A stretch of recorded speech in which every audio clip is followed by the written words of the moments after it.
करीब 6 साल पहले जाट आरक्षण आंदोलन के दौरान दर्ज पहले मुकदमे में पंजाब एवं हरियाणा उच्च न्यायालय ने निचली अदालतों के आदेशों को रद्द करते हुए जाट नेताओं को राहत दी है।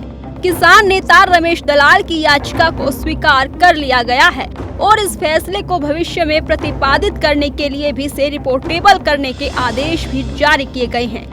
साथ ही कोर्ट ने ये टिप्पणी भी की है कि जाट आरक्षण आंदोलन शांतिपूर्ण था और जाट समाज ने ही आंदोलन के समापन के बाद समाज में शांति कायम की है।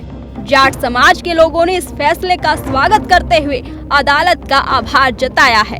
साथ ही सरकार की कार्यप्रणाली पर भी सवाल खड़े किए हैं।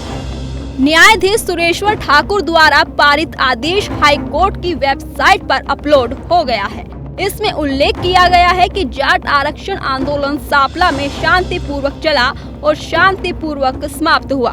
सार्वजनिक क्षेत्र की नौकरियों में आरक्षण की मांग के लिए यहां सिर्फ रोड जाम हुआ था और किसी प्रकार के सार्वजनिक संपत्ति को नुकसान नहीं पहुंचाया गया था। इसलिए जाट आरक्षण आंदोलन के दौरान दर्ज किया गया पहला केस रद्द हो गया है। पंजाब हरियाणा हाई कोर्ट के इस फैसले का स्वागत करते हुए रमेश दलाल समेत कई अन्य जाट नेताओं ने अदालत का आभार जताया, लेकिन उन्होंने सरकार की कार्यप्रणाली पर भी सवाल खड़े किए हैं।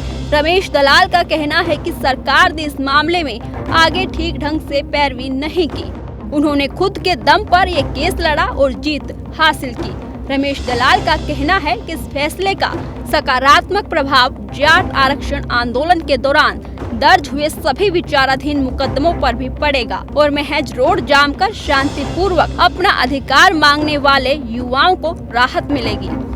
तो मालूम है कि सापला सर छोटू राम संग्रहालय में सरो खाप पंचायत का आयोजन करने के बाद दलाल खाप के नेतृत्व में 14 फरवरी 2016 से आंदोलन आरक्षण जाट समाज के आरक्षण को लेके आरंभ हुआ, जो कई दिन तक चला। उसमें जो पहली FIR थी वो सापला का जो आंदोलन खापुन शुरू किया उसके बारे में थी, जिसमें मेरे नाम सहित बाकी के जो हमारे जो साथी मौजूद हैं उनके नाम भी थे। लेकिन सरकार ने बार बार जाट समाज से वादा किया कि हम इस प्रकार के मुकदमों को वापस लेंगे। और जब सरकारी जो PPA पब्लिक प्रोसिक्यूटर है उसने निचली अदालत में अपनी दरखास्त दी तो मुकदमा वापस लेने के लिए, तो निचली अदालत के माननीय जज ने उसको निरस्त कर दिया। और जब उसकी अपील हरियाणा सरकार को करनी चाहिए थी तो हरियाणा सरकार ने कोई कार्रवाई नहीं की और जो बार बार हमारे से वादा किया था कि मुकदमे वापस लेंगे उस पर कायम नहीं रही। हार थक करके हमने खुद ही जिला न्यायालय में पहले अपील दायर की, लेकिन जिला न्यायालय ने निचली अदालत के फैसले को बरकरार रखा। उसके बाद इस फैसले को लेके हम हाई कोर्ट में गए और मेरे नाम से जो मुकदमा बना रमेश दलाल बनाम हरियाणा सरकार, उस मुकदमे पर अब हरियाणा सरकार ने भी जो पैरवी की और जो हमारे वकील उन्होंने पैरवी की, जिसमें आपको याद होगा कि हरियाणा में एक वरिष्ठ हमारे बलतेज सिद्धू वकील हैं और साथ में मेरे बेटे वकील सुमित दलाल, उन्होंने जोरदार उस पर पैरवी करके और जो तथ्य रखे उस पर हरियाणा हाई कोर्ट का फैसला बहुत ही अच्छा आया, जिसमें ये साफ साफ कहा गया कि जाट समाज का आंदोलन पूरे आंदोलन के दौरान कई दिन तक शांतिपूर्ण रहा और शांतिपूर्वक ही खत्म हुआ और खत्म होने के बाद भी जाट समाज ने शांति बनाने के लिए काम किया।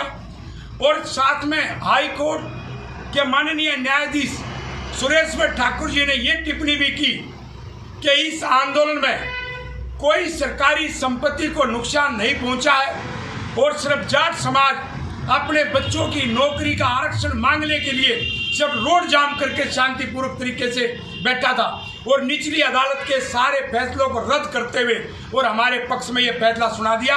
अब मैं हरियाणा सरकार से मांग करता हूँ कि इस फैसला आने के बाद उनके पास कोई जवाब नहीं बचता, उनको तुरंत जो बाकी बचे हुए केस हैं उन सब केसों को वापिस बता दें कि 15 फरवरी 2016 को जाट आरक्षण आंदोलन की शुरुआत में सांपला के सर छोटू राम संग्रहालय में सर्वखाप पंचायत के बाद दलाल खाप की अगुवाई में दिल्ली हिसार राष्ट्रीय राजमार्ग पर जाम लगाया गया था। मामले में सांपला थाने में कई किसान नेताओं के खिलाफ मामले दर्ज किए गए थे। सरकार ने जाट समाज के साथ हुए समझौते के आधार पर पब्लिक प्रोसिक्यूटर के माध्यम से सीआरपीसी की धारा 321 के तहत केस वापसी की पहल की थी, लेकिन निचली अदालतों ने इसे अस्वीकार कर दिया था, जिसके विरुद्ध रमेश दलाल ने हाई कोर्ट में याचिका दायर की थी। लंबी लड़ाई के बाद ये फैसला आया है कि अब यह केस रद्द कर दिया गया है।